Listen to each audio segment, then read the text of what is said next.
Қайырлы күн достар. Бүгінгі тақырып көбінде өзіміз тежегіш колодкаларын ауыстырамыз ғой. Ауыстырғанда мына ортаңғы поршынды неше түрлі отверткамен, монтировкамен және қысып неше түрлі әрекеттер жасаймыз. Соны айтайын дегенім, мынандай арнайы құрылғы бар. Аса қымбат тұрмайды. Осыны алып алса жұмысты жеңілдетеді екен. Сондай кеңес беремін. Өте оңай.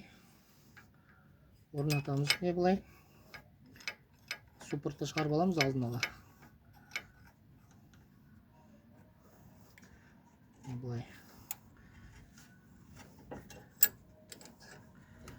Және бұраған кезде ортаңғы поршынның ішіне толықтай кіреді. Болды. 20 секунд уақыт кетеді.